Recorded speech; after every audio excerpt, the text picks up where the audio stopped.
Hello दोस्तों, are classes में आप लोगों का स्वागत है। आज हम लोग फिजिक्स जा रहे हैं पढ़ने। फिजिक्स ये इंटरमीडिएट की फिजिक्स है। इंटरमीडिएट के फिजिक्स का ये पार्ट 2 है। इसमें हम लोग पढ़ेंगे वैद्युत क्षेत्र एवं विभव। वैद्युत क्षेत्र एवं विभव में हमारी पहली टॉपिक होती है वैद्युत आवेश। तो आइए जानते हैं वैद्युत आवेश क्या है। तो वैद्युत आवेश जानने से पहले हमें एक कहानी के बारे में चर्चा करते हैं। कहानी का मतलब ये हो गया कि आज से लगभग 2500 साल पहले एक यूनानी वैज्ञानिक थेल्स थे। थेल्स ने देखा कि जब अंबर नामक पदार्थ को ऊन से रगड़ा गया तो वो हल्की हल्की जैसे कागज वगैरह हल्की हल्की छोटी वस्तुओं को अपनी ओर आकर्षित करती है। हालांकि तब इस चीज़ का कोई मतलब नहीं था, उस समय साइंस और टेक्नोलॉजी उतनी बढ़ी नहीं थी। लेकिन जैसे ही 16वीं शताब्दी आई, एक गिलबर्ट नामक वैज्ञानिक हुए। उन्होंने देखा अंबर ही नहीं बल्कि और भी कुछ ऐसे पदार्थ हैं। अंबर ही नहीं बल्कि और भी कुछ ऐसे पदार्थ हैं जैसे कांच, लाख, आबनूस। इन सब को भी यदि हम लोग क्या करें, रगड़ें, तो इस घर्षण के कारण यह भी छोटी छोटी वस्तुओं को आकर्षित करती है। अर्थात कहने का मतलब है कि कुछ पदार्थों में रगड़ने के कारण, घर्षण के कारण हल्की वस्तुओं को अपनी ओर आकर्षित करने का गुण आ जाता है। अब यह जो घर्षण के कारण यह जो गुण होता है, इसी गुण को कहते हैं कि पदार्थ वैद्युतमय हो गया। क्या हो गया? पदार्थ वैद्युतमय हो गया। जब पदार्थ वैद्युतमय हो जाता है तो वही क्या होता है, वही पदार्थ आवेश ग्रहण कर लेता है। वहीं से हमारे आवेश की उत्पत्ति होती है कि किसी पदार्थ का वैद्युतमय हो जाना ही क्या कहलाता है, वह पदार्थ आवेशित हो गया। आवेश का मतलब यह होता है कि किसी पदार्थ का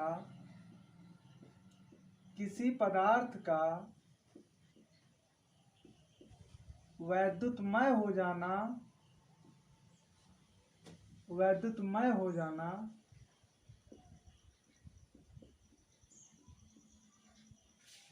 ही पदार्थ का आवेशित होना कहलाता है। पदार्थ का आवेशित होना कहलाता है। तो मित्रों, घर्षण के कारण पदार्थ वैद्युतमय हो गया। तो जब पदार्थ हमारा वैद्युतमय हो गया तो कहने का मतलब है कि पदार्थ हमारा आवेशित हो गया। इस मूलतः दो प्रकार के होते हैं आवेश। एक होता है धन आवेश और दूसरा होता है ऋण आवेश। एक होता है धन आवेश, दूसरा होता है ऋण आवेश। अब धन आवेश और ऋण आवेश की भी कहानी है। कैसे आखिर में पता चला? हालांकि मालूम हो गया कि आवेश होता है। जब किसी पदार्थ को रगड़ा जाता है तो उस घर्षण के कारण उस पदार्थ में आवेश आ जाता है, तो वो पदार्थ क्या हो जाता है, वैद्युतमय हो जाता है। लेकिन कैसे पता चला कि आवेश दो प्रकार के होते हैं? इसमें कंडीशन ये आती है कि जब हमने कांच की छड़ को रेशम से रगड़ा, हमने एक कांच की छड़ को रेशम से रगड़ा और उस कांच की छड़ को हमने लटका दिया। जैसे मान लीजिए इस प्रकार से हमने उस कांच की छड़ को क्या किया, ये लटका दिया। अब दूसरी कांच की भी छड़ को हमने रेशम से रगड़ा। दूसरी कांच की छड़ को जब हमने रेशम से रगड़ा तो उस कांच की छड़ को जब हम पहले वाले कांच की छड़ के पास ले गए तो ये दोनों एक दूसरे को क्या करती है, प्रतिकर्षित करती है। अर्थात एक छड़ दूसरे छड़ को दूर भेजती है, माने प्रतिकर्षण होता है। इसी प्रकार जब आबनूस की छड़ को बिल्ली की खाल से रगड़ा गया, जैसे आबनूस की छड़ है उसको जब हमने बिल्ली की खाल से रगड़ा, फिर हमने उसको क्या किया, आबनूस की छड़ को बिल्ली की खाल से रगड़ा। बिल्ली की खाल से रगड़ने के बाद हमने उसको क्या किया, लटका दिया। अब दूसरी आबनूस की छड़ को हमने बिल्ली की खाल से फिर रगड़ा। फिर जब हम उस दूसरे आबनूस की छड़ को पहले आबनूस की छड़ के पास ले गए तो वह भी रिपेल किया, वह भी एक छड़ दूसरे छड़ से दूर गई। लेकिन फिर क्या किया वैज्ञानिकों ने कि कांच की छड़ को रेशम से रगड़ा, कांच की छड़ को रेशम से रगड़ा, फिर उसको लटका दिया। ये हो गया कांच, ये हो गया कांच की छड़ है, ये हो गया रेशम, ये हो गया हमारा आबनूस, आबनूस की छड़, और ये हमारा हो गया बिल्ली की खाल, बिल्ली की खाल। लेकिन जब हमने कांच की छड़ को रेशम से रगड़ा और आबनूस की छड़ को बिल्ली की खाल से रगड़ा, तब हम जब दोनों को अपने पास ले आए तो ये दोनों एक दूसरे को आकर्षित करने लगी, ये दोनों एक दूसरे को क्या करने लगी, खींचने लगी। तो अब इस कंडीशन में ये हुआ कि जब दो समान आवेश, जब दो समान वस्तुएं घर्षण के कारण एक दूसरे के पास लाई जा रही हैं तो वो रिपेल कर रहे हैं, लेकिन जब दो विपरीत आवेश एक दूसरे के पास लाई जा रहे हैं तो वो आकर्षित कर रहे हैं।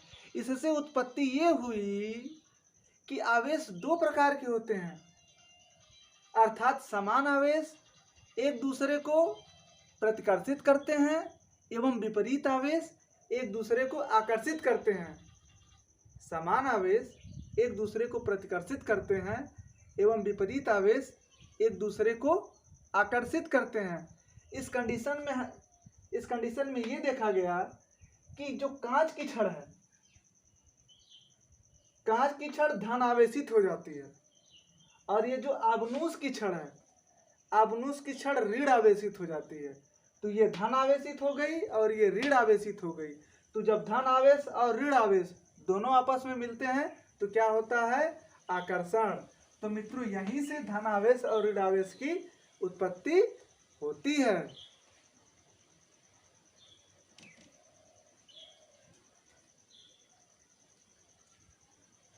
अब आप कहेंगे कि धन आवेश और ऋण आवेश होता क्या।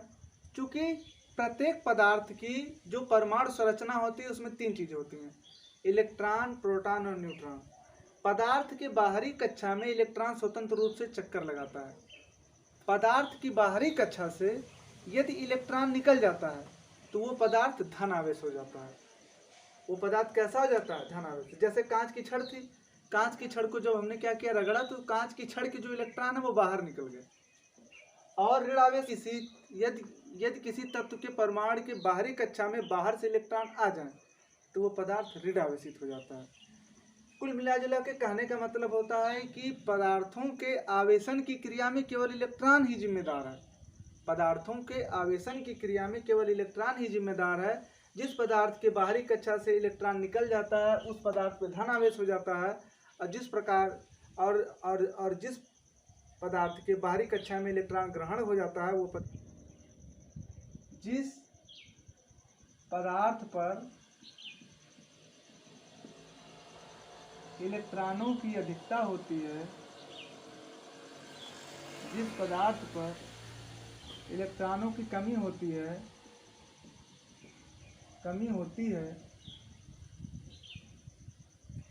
उस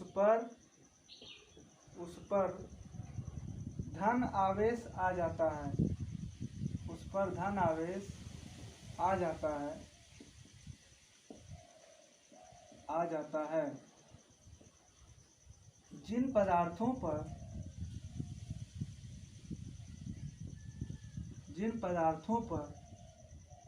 इलेक्ट्रॉनों की अधिकता होती है, मतलब बाहर से इलेक्ट्रॉन आ गया, इलेक्ट्रॉनों की अधिकता होती है,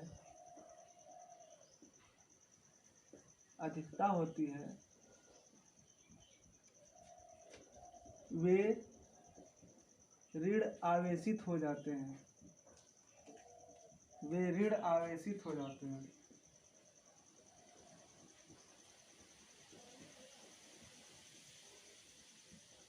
और एक चीज हमने बताया कि पदार्थों का आवेशित होना सिर्फ और सिर्फ इलेक्ट्रॉनों के ऊपर डिपेंड करता है। पदार्थों का आवेशित होना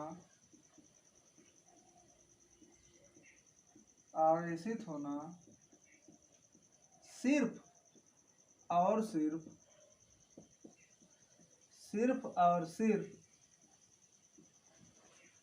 इलेक्ट्रॉनों पर डिपेंड करता है, इलेक्ट्रॉनों पर निर्भर करता है।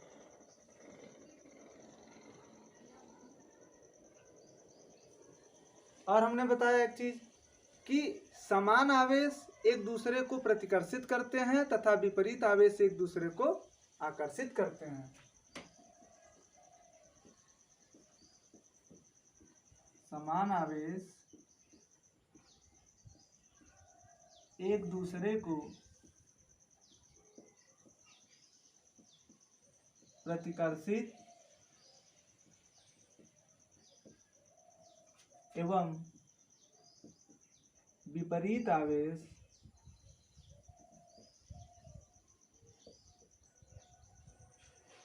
आकर्षित करते हैं, विपरीत आवेश आकर्षित करते हैं। अब है आवेशों का संरक्षण नियम।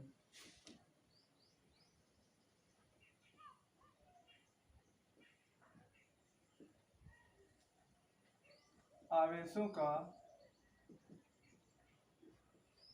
संरक्षण नियम।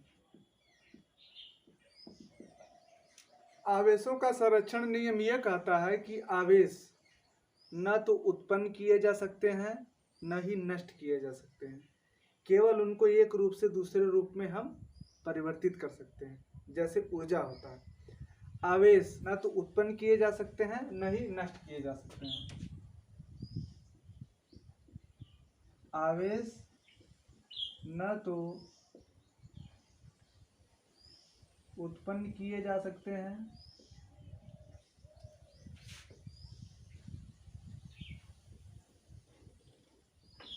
न ही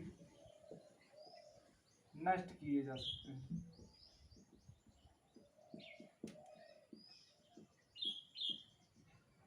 अब इसको हम लोग समझते हैं ये कैसे होता है।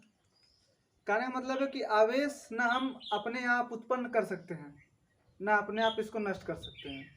यह जितना भी है आवेश पूरा क्या है, संरक्षित है।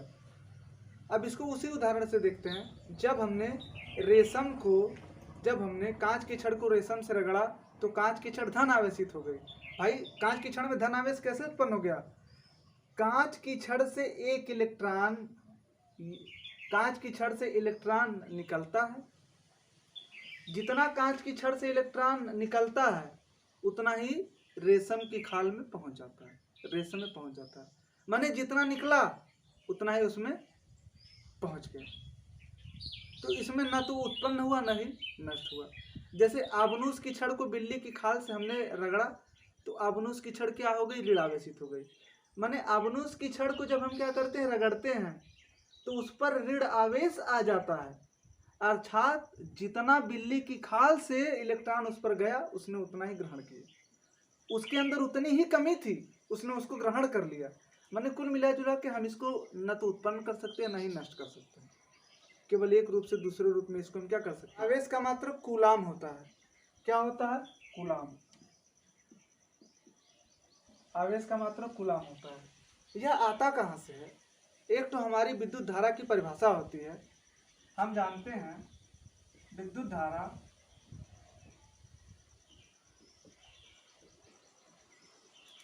I बराबर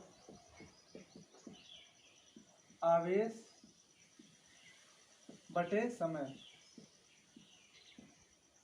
अर्थात आवेशों के प्रवाह की दर को विद्युत धारा कहते हैं। इसे हम Q से प्रदर्शित करते हैं और इसे हम T से प्रदर्शित करते हैं। आवेशों के प्रवाह की दर को विद्युत धारा कहते हैं। आवेशों के प्रवाह की दर को विद्युत धारा कहते हैं। विद्युत धारा कहते हैं। इसका मात्रक एम्पीयर होता है। एम्पीयर या कूलाम पर सेकंड होता है।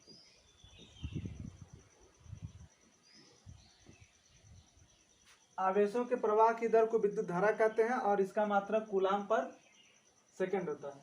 यहां से इसका मतलब आवेश का मान कितना हो जाता है, आवेश बराबर विद्युत धारा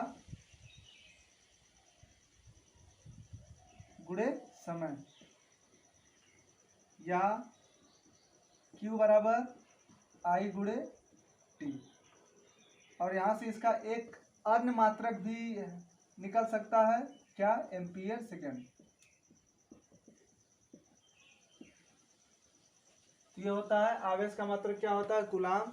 आवेश की उत्पत्ति विद्युत धारा से होती है, विद्युत धारा बराबर आवेश बटे समय, माने आवेशों के प्रवाह की दर को विद्युत धारा कहते हैं। इसका मात्रक क्या होता है, एम्पियर होता है, या एम्पियर को हम क्या कर सकते हैं, कूलाम बटे सेकेंड। तो यहाँ से आवेश का मान भी हम क्या कर सकते हैं, निकाल सकते हैं। आवेश बराबर विद्युत धारा गुणे समय, या Q बराबर I × T। अगर हम विद्युत धारा की प्रामाणिक परिभाषा देखें तो विद्युत धारा की प्रामाणिक परिभाषा क्या होती है, उसको हम आपको बताते हैं। विद्युत धारा की प्रामाणिक परिभाषा,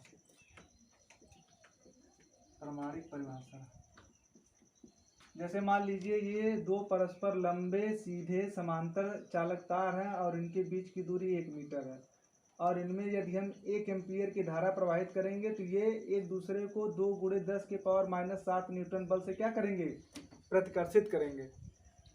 इसकी ये होती है परिभाषा कि दो परस्पर लंबे सीधे समांतर चालक तारों में, दो परस्पर लंबे सीधे समांतर चालक तारों में यदि 1 एम्पियर की धारा 1 सेकंड के लिए प्रवाहित किया जाए तथा उनके बीच की दूरी 1 मीटर हो, दो परस्पर लंबे सीधे समांतर चालक तार जो एक दूसरे से 1 मीटर की दूरी पर रखे हों, यदि 1 एम्पियर की धारा 1 सेकंड के लिए प्रवाहित किया जाए तो वो दोनों चालक तार एक दूसरे को 2 × 10⁻⁷ न्यूटन बल से प्रतिकर्षित करते हैं। फिर से सुनिए, दो परस्पर लंबे सीधे एवं समांतर चालक तारों को यदि उनके बीच की दूरी 1 मीटर है, उनके बीच यदि हम 1 एम्पियर धारा प्रवाहित करते हैं तो वो दोनों चालक तार एक दूसरे को 2 × 10⁻⁷ न्यूटन बल से प्रतिकर्षित करते हैं। ये उसकी प्रामाणिक परिभाषा है कि यदि दो परस्पर लंबे सीधे व समांतर चालक तार यदि एक दूसरे से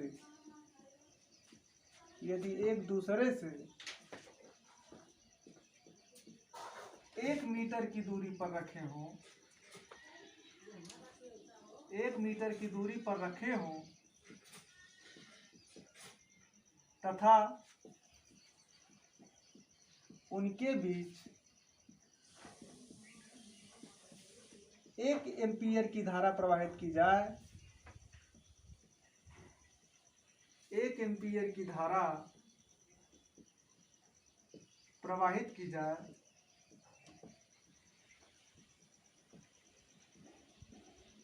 तो वे एक दूसरे को 2 × 10⁻⁷ न्यूटन बल से प्रतिकर्षित करते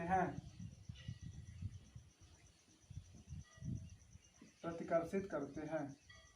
यह होती है विद्युत धारा की परिभाषा। यदि दो परस्पर लंबे सीधे समांतर चालक तार एक दूसरे से 1 मीटर की दूरी पर हों तो उनमें 1 एम्पियर की धारा प्रवाहित करने पर वो एक दूसरे को 2 × और एक चीज है, एक इलेक्ट्रॉन पर 1.6 × 10⁻⁻19 कूलाम होता है।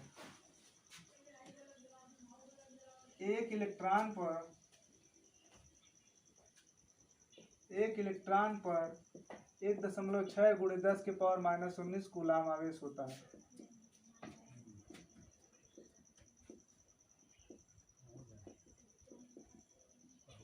अब आता है कूलाम का नियम, जो मोस्ट इंपॉर्टेंट। तरु, कूलाम का नियम जला पड़ा हुआ है। अच्छा, कूलाम का नियम कूलाम के नियम के लिए हमने ये आवेश बना दिया, ये Q1 है और Q2 है, Q1 Q2 एक दूसरे से r दूरी पर स्थित। कूलाम का नियम की उत्पत्ति कैसे हुई? जब हमने देखा, वैज्ञानिकों ने यह तो शोध कर लिया कि दो आवेशों के बीच आकर्षण बल अथवा प्रतिकर्षण बल लगता है। तो जब दो आवेशों के बीच आकर्षण बल अथवा प्रतिकर्षण बल लगता है तो इसको हम वैद्युत बल बोलते हैं। क्या बोलते हैं? वैद्युत बल। तो दो आवेशों के बीच लगने वाला आकर्षण अथवा प्रतिकर्षण बल को कूलाम ने क्या किया? परिभाषित किया। दो आवेशों के बीच लगने वाले आकर्षण बल अथवा प्रतिकर्षण बल को कूलाम ने परिभाषित किया। कूलाम के अनुसार किन्हीं दो आवेशों के बीच लगने वाला आकर्षण अथवा प्रतिकर्षण बल, किन्हीं दो आवेशों के बीच लगने वाला आकर्षण अथवा प्रतिकर्षण बल उन दोनों आवेशों के गुणनफल के अनुक्रमानुपाती होता है तथा उनके बीच की दूरी के वर्ग के व्युत्क्रमानुपाती होता है। इसमें दो बातें हैं। दो आवेशों के बीच लगने वाला आकर्षण अथवा प्रतिकर्षण बल उन दोनों आवेशों के गुणनफल के अनुक्रमानुपाती होता है। जैसे यदि इसका आवेश Q1 है और इसका आवेश Q2 है तो यह जो बल है इन दोनों आवेशों Q1 व Q2 के गुणनफल के अनुक्रमानुपाती होता है तथा उनके बीच प्रोपोर्शनल टू 1/r², ये होता है। अगर हम इसको पूरा मिला दें तो यह प्रोपोर्शनल टू Q1 Q2/r² होता है। इसे आप लोगों को नोट नहीं करना है, मैं इसको अभी नोट करवाऊंगा। तो सबसे पहले कूलाम के नियम की परिभाषा लिख लेते हैं। यह वैद्युत बल से संबंधित नियम है। यह वैद्युत बल से संबंधित नियम है। कूलाम के नियम के अनुसार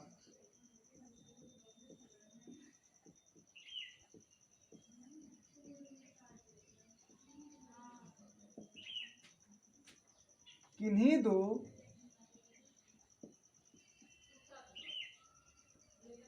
आवेशों के बीच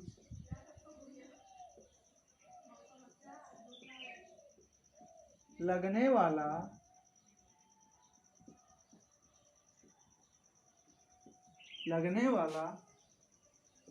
आकर्षण एवं प्रतिकर्षण बल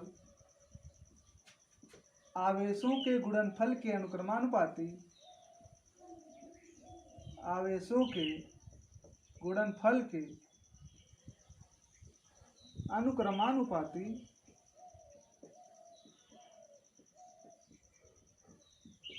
तथा उनके बीच की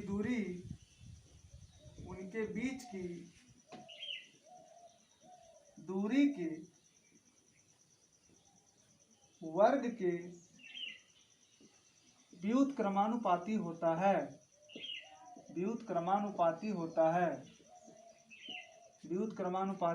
है। अर्थात यदि Q1 व Q2 कूलाम के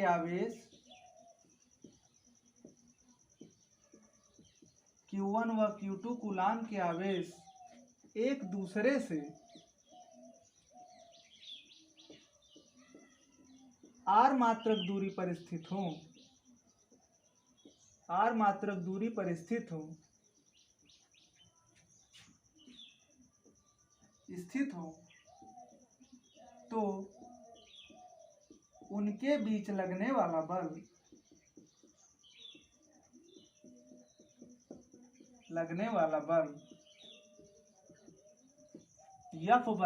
F proportional to Q1 Q2/r² होता है। कहने का मतलब है कि यदि ये एक आवेश है, यदि यदि ये क्या है दूसरा आवेश, अगर ये दोनों एक दूसरे से r दूरी पर हैं तो इसमें आकर्षण अथवा प्रतिकर्षण बल कुछ भी लग सकता है। भाई समान आवेश रहेंगे तो आकर्षण लगेगा, विपरीत आवेश रहेंगे तो प्रतिकर्षण लगेगा। लेकिन ये जो आकर्षण अथवा प्रतिकर्षण बल है इनके गुणनफल के अनुक्रमानुपाती होता है और इनके बीच की दूरी के वर्ग के व्युत्क्रमानुपाती होता है। अनुक्रमानुपाती जब हम लोग चिन्ह हटाते हैं तो एक अनुक्रमानुपाती नियतांक देते हैं, जैसे F proportional to Q1 Q2 upon R square हो गया, तो यहाँ से F बराबर K Q1 Q2 upon R square, ठीक, जहाँ K एक अनुक्रमानुपाती नियतांक है, अनुक्रमानुपाती नियतांक है, नियतांक है जो माध्यम आवेशों उनके बीच की दूरी एवं बल पर निर्भर करता है, एवं बल पर निर्भर करता है। तो जब हम इसका अनुक्रमानुपाती चिन्ह हटाते हैं तो यहाँ से एक अनुक्रमानुपाती नियतांक आ जाता है, तो यह बराबर K Q1 Q2 upon R square, जहाँ K एक अनुक्रमानुपाती नियतांक है और जो ये माध्यम K का मान 9.0 गुणे 10 के घाते 9 न्यूटन मीटर स्क्वायर प्रति कूलाम स्क्वायर होता है। K का मान न्यूटन मीटर स्क्वायर प्रति कूलाम स्क्वायर होता है, न्यूटन मीटर स्क्वायर प्रति कूलाम स्क्वायर होता है, न्यूटन मीटर स्क्वायर प्रति कूलाम स्क्वायर होता है। अगर हम बात करें यदि Q1 बराबर Q2 बराबर 1 कूलाम तथा R बराबर 1 मीटर, तो F बराबर क्या हो जाएगा, F बराबर K या F बराबर 9 गुणे 10 के घाते 9 न्यूटन। अब इसका मतलब क्या हो गया, यदि एक कूलाम के आवेश एक दूसरे से 1 मीटर की दूरी पर स्थित हो, यदि एक कूलाम के आवेश एक दूसरे से 1 मीटर की दूरी पर स्थित हैं तो उनके बीच लगने वाला आकर्षण अथवा प्रतिकर्षण बल का मान 9 गुणे 10 के घाते 9 न्यूटन होता है। कूलाम का आवेश एक दूसरे से 1 मीटर की दूरी पर स्थित हो तो उनके बीच लगने वाले आकर्षण एवं प्रतिकर्षण बल का मान 9 गुणे 10 के घाते 9 न्यूटन होता है।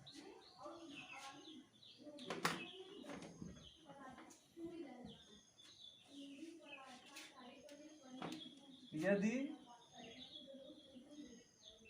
एक कूलाम के आवेश दो आवेश परस्पर 1 मीटर की दूरी पर हो, दूरी पर स्थित हो, तो उनके बीच लगने वाला आकर्षण या प्रतिकर्षण बल का मान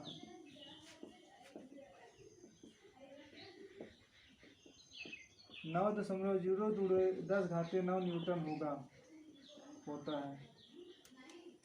तो मित्रों, आज की क्लास हम लोग यहीं पे समाप्त करते हैं। मैं आशा करता हूँगा कि आप लोगों को आज के द्वारा मेरा पढ़ाया गया सेशन समझ में आया होगा।